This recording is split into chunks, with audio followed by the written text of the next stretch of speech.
Bliss is your birthright. Let's get it. Yeah, I'm inspired. I'm inspired. Hey there guys, how's it going? My name is Sumedh Chatterjee from the Flow Zone Academy, and I'm a flow state coach, which means that I help you feel better and perform better. Today we're talking all about bliss being your birthright, okay? Now a lot of the times we try to escape certain situations in life, okay? We take on a very escapist mentality, and it stems from a deep fear, a deep-seated fear that we're not good enough, that basically that belief of we're not good enough trickles into other areas of your life, which will start to get you into a downward spiral, okay? Now, as you know, we're on the upward spiral, gang. So I got to teach you some of these metrics and ways to basically understand this thing and understand this rabbit hole of, what's happening with the spirituality industry. What does it mean to be a spiritual being? What does it mean to be an infinite creator? And I think that it's very important to consider everything. And the more you resist this information, the more it'll come back to haunt you. My greatest epiphanies have been from doing shadow work and delving into my shadows and looking at the stuff under the rug and looking at the stuff that makes me feel like I can't belong here, or going down this personal hell or this dark night of the soul moments, where in the darkness, that is where the treasure is found. You see, when I went into studying positive psychology, I understood the power of positive thinking and positivity. However, that did not mean that I would not look at negativity ever again. It did not mean that I wouldn't acknowledge, the truths of what's happening and what's going on in the world, right? And the thing is, if we start to focus on the negative, that's when we also get into a downward spiral. So it's important for you, when you're in the flow state, is to be slightly above neutral, okay?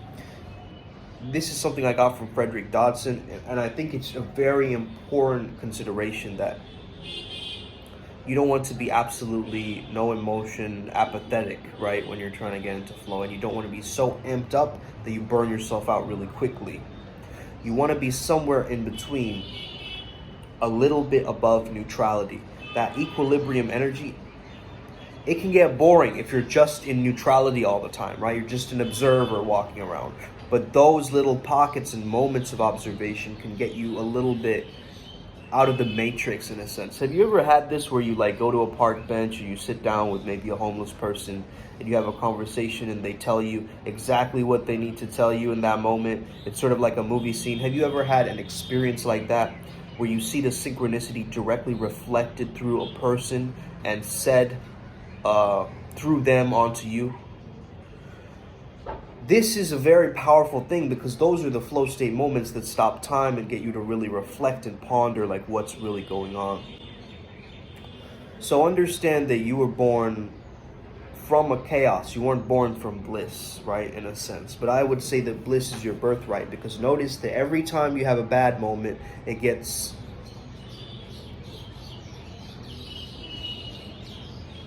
But notice this, every time that you have a really bad moment in life, it's followed by a really great moment in life. And that's the pendulum swing of life that you keep noticing.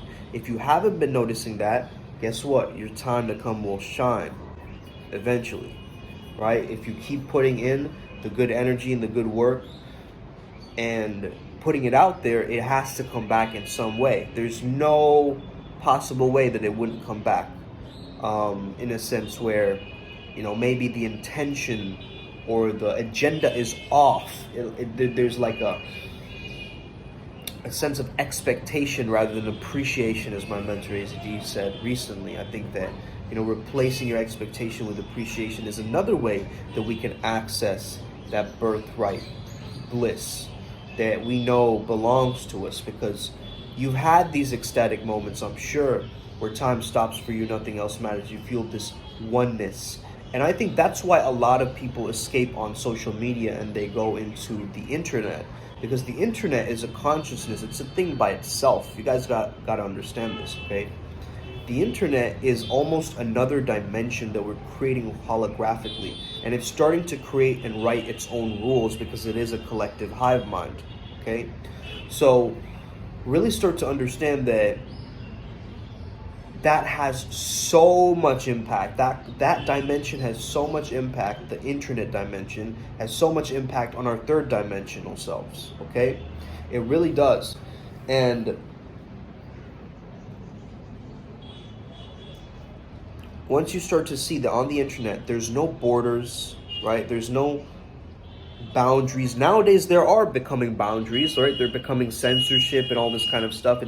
It's being made like this is your real estate, right? In a sense, your website is your real estate. As I believe his name is Shiki Shai. He shared that on his Instagram. He's saying that your website, your domain, is your digital real estate, right? Just like your body is your physical real estate, okay? And start to understand that, really start to understand this idea, because how you look after and build and maintain your real estate, your body, your mind, and what you're posting and consuming online is directly going to either pull you towards a blissful state of beingness, or it will put you into such a state of lack. And that's where, this mentality of I'm not good enough, I don't have enough comes in, that scarcity mentality, right? And a lot of people ask me, like, what's the difference between, love and narcissism, like self-love and narcissism, right? I think that's a ridiculous question because they're like polar opposites to each other, I feel, right? Self-love is actually you seeing the aspect within yourself that you can admire and understand that, there's something that's helping me to grow. There's something that needs nourishing and I'm taking care of it. I really value myself and I have a worthiness and I deserve to have success. I deserve to, lean into my birthright. And so narcissism is like, it's all coming from this feeling of lack, right? It's all about self-absorption, not self-fulfillment or self-actualization, right? And when you think of this kind of idea of going into the self as an escape, because you don't want to face all the stuff that you want to face. I have such a lack of love that my narcissism is a reaction to my lack of love that I received, right? So again, it comes down to that love, right? Love creates that abundance. That self-love is the foundation to your healing. And so when you find a pathway towards really building up your self-love, you are going to start to notice that all things will start to click for you, okay? How do I start the self-love journey? Some people ask me, right? How do I even begin that process of loving myself when I've hated myself for the longest time, right? You got to start with the small things, the little actions, okay? And really stack those. Start to stack those little self-love moments. Maybe it's just, for 30 seconds looking in the mirror into your own eyes. Maybe it's stretching your body where you have a dynamic meditation process that you've just invented on the spot and you're so grateful for the fact that this helps you out. And it's your own way, right? Nobody else advised you on it, right? You just kind of came up with it through this flow state exploration process. Or you suddenly randomly decided to go to a random cafe that you wanted to explore one day and you met the most amazing person there, right? These little synchronicity moments, they're coming in after you access this emptiness, right? Because the emptiness or the void or the darkness can be a very scary place for people. But it's actually it's 0 point, right? It's a place where you can start to create things. So really don't be afraid of feeling empty inside. That's when you can fill it up with love, with light, with abundance, with positivity, And don't be afraid to look at the shadows and the demons and the things haunting you. Always, call them out. Summon them like Yu-Gi-Oh, like I keep saying. Look at it in front of you. Don't directly make eye contact so you get sucked into that world. You want to maintain a vibe that is so true to you that nothing else matters and nothing else can shake you from that point. Another thing is, on this flow state journey, you're going to experience moments of ego destruction, in a sense, right? Where you're going to have to rebuild your identity again after you go through some of these ecstatic moments or peak experiences. Because when you're having a peak experience, you lose your sense of self, right? You lose your sense of like, who am I in this moment? I'm just the doing. I'm just the person going through this process right now, right? I'm no more this kind of, you know, I, me, or he, she, they, them, their, right? All pronouns. When you start saying pronouns, like he did this and she did that, and I don't think so, and that's when the matrix is running you. That's when you're in your mind. I don't need to attach to the storyline right now. But it's really, really important, man, that you guys ask for help as well. I see way too many of you thinking that, oh, asking for help is weak, or like, I don't, you know, I won't reach out to somebody. Well, if you're dealing with something and you see the sign, the real deep clarity that something is being pointed out to you, follow that intuition and go towards it, right? It's so immense what that can do for somebody. The self-hate sometimes isn't created from within. The self-hate can be created from outside, from things that you might have heard from other people, that you've internalized over time. And you think that's the voice of reason, that's the voice of intuition. No, it's not. It's the voice of conditioning. So you have to be able to distance yourself from these mind thought forms and actual feelings and actual vibrations, right? You have to have this ability, this discernment quality, where you do a little check-in internally, right? You go, I wonder what's going on here. How can I understand this better? How can I evolve past this point? What is this teaching me? Because the lesson is way more important than the reward. The lesson saves you. The reward gratifies you. So what would you rather have? Something that shifts the trajectory of your life, like a different belief system that brings you different results, or a cool little check mark. It's like that gold star we used to get as kids, right? You're doing a good job, buddy. Do you want that? Do you want the validation? Or do you want the ability to express yourself fully without the need for it, without the craving for, I need to belong, I need to fit in, and I want people to like me, and this thing needs to work out in this way, and right? It's going to drive you wild. Perfectionism and rigidity will also get you down into your own illusion and delusion of what you think is the reality, what you think is true. When you start to chip away at the confines of the prison cells of your own mind, you start to actually see that no, nothing is perfect. This world is imperfectly perfect, right? The branches aren't symmetrical. They're going everywhere, but there's a beauty to that. There's a misshapen cloud in the sky right now, right? Does it need to be perfect? No, it doesn't. Nature is imperfectly perfect. It's wabi-sabi. It's funny because as soon as I said that wabi-sabi piece, we got Horus the sky god over here giving me confirmation as he just flew past my balcony. You're not here to be a victim. You're here to be a sovereign being. You're here to take up the pieces and be responsible for your healing. You're here to be like, yo, I can't hide from this anymore. I'm going to lean into it. Healing isn't easy. Healing isn't overnight. Healing takes a process. And this is why I highly urge you, if you're struggling right now, if you feel stuck, if your energy is foggy and dense and you can't get things done and you're just moving in this same loop, reach out to me, okay? I'm here to help you guys heal, man. That's it. And the way I've done that is I've healed myself. I've healed myself, and it's shown me that the process of healing others is possible. It all started with the self-love, the rebuilding of my self-love, okay? So when you can fall in love with yourself, 100%, not 99%, 100%, Even the areas you don't want to look at, you still love that. You love yourself when you're the most unlovable. When you see yourself and you're like, oh, I don't look attractive today, or no, that won't work out, or oh, I'm broke, and you keep running the storyline. That's the time you need to give yourself the most love, the most love. If you respond with abundance, when there is a lack of abundance, there's abundance coming your way.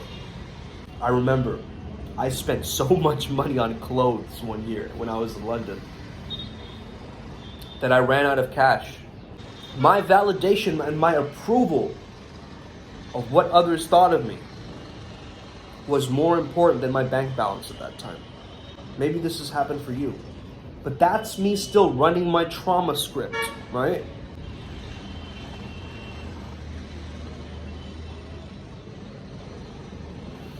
And now I've reached a point where I'm like, they're just clothes, man. They're just clothes. I took little pennies that I had collected, and I was still giving little pennies to the homeless. And I was giving people tips when I was completely broke. Not completely broke, you'd say, right? I still had a little bit of money saved up. But even then, I was still giving. I remember at that point, I paid for a friend's meal, even. I would eat like little ramen noodles and things like this. Man, it's like, I understand that, and I understand how to live off of less. Because I don't need it. It needs me. And in that moment, is a jaguar gonna be like, I wonder if I should eat this thing right now that's there in front of me? I don't know. It seems like it would be kind of a problem towards my specific measurements, and I don't even know that. Just eat it, man. You know, eat it, but with love. Don't eat it from a place of fear, because when you're eating food from a place of fear and scarcity, and you're trying to survive, that's creating more of it.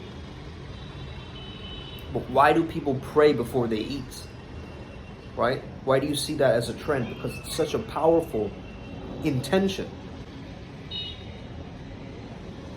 Before you do anything, when you have an intention before you do it, it's remarkable what it can do to create the space, the container around what you experience. And that's the same thing with flow. You got to focus on what you want to create to get into flow with. So let's say you're a dancer. Guess what? You're going to be way more in flow when you know that, hey, I have the dance studio booked from this time to this time. I have my playlist already. I'm going to go in there. I'm going to have a place to drink water. I have the control as much as I can. It's a paradox because we have to break down certain boundaries and create more boundaries in the right places. Without any order, there's going to be chaos. And if there's just chaos and no order, we're going to be frazzled, confused people with no direction, no set point, no target in our minds. But if we have purely, order and order and order with no chaos, no creativity, no newness, no experiences of excitement, a little bit of conflict in the drama. That's why we watch these shows. We like a little bit of conflict, right? We like a little bit of that resistance to pop in and scare us a little bit so we can go ahead and actually push through. A really great question that AZD brought up was the Michael Singer question of what part of me doesn't like this, right? There's a part of you that doesn't like this, and there's a part of you that does. So what are the parts? That's parts work, right? Parts therapy, where you actually go into the different parts of you that you're fragmented into, different characters that you fragmented yourself into, and they have this internal conflict. I was watching this show called Shaman King, right? Where spirit integrate, where he integrates with the spirit of the samurai, and at a certain point, because their clear goal is same, to destroy this other guy, they start to integrate 100% with each other because their intention and their clear goal is the same. So of course they're gonna merge consciousness, right? But usually there would be an inner conflict of these two beings like arguing with each other, right? Like a split mind. But working with Janus and what that has taught me is that you don't need to worry about the split mind when you're actually focusing on your true intention. Okay? Like, what is it that you really want? And that's one of the most important questions. That's how you won't get into that split mind. Because you're tuning into not just your body, but your mind, your spirit all together, and you're integrated now. Right? Integration is the process of most healing. That's what we're doing in psychology, in any kind of process. We're bringing everything together. Whereas they have been split, they've been separated, right? Slowly, the world is becoming more and more separated. Notice this. Countries with more laws and more ridiculous laws and more ridiculous laws. Oh, you gotta shave your beard if you wear a respirator, right? These kinds of laws and mandates and things that are coming up where it's like, what? What are you talking about? I can't leave my home. Once you start to understand that this is such a powerful, powerful mind control, a media control, you have to be in control of your own physical essence, but also your metaphysical essence. That's where your greatest growth is going to happen. Not looking at the superficial information that, like someone was saying, like, oh, he's just read a lot of books. That's not my main concern. I'm not reading a bunch of books. I'm living through my process and my experiences, right, of helping others. I have reference experiences of helping others, and no two people are the same either. So I had to recreate my process every single time that I work with somebody new, because that personalized approach is only going to help them, right? My program is not going to look the same for two different people. Like, there is a process to it that is the same, but again, it's customized, right, towards the individual. And that's what people have got to recognize. We've got to make healing sustainable, but also customizable, so that we can edit it according to the people who are on this path for a very specific reason. And they know their intention. They know their purpose. They know what they want to claim and manifest. So for those people, salute to you. I hope you enjoyed this video today. I'm on a little bit of a rant mode. Have an incredible day. May the flow be with you and stay legendary. Let's get it today. Upward Spiral Gang. May we never be the same again. Boom.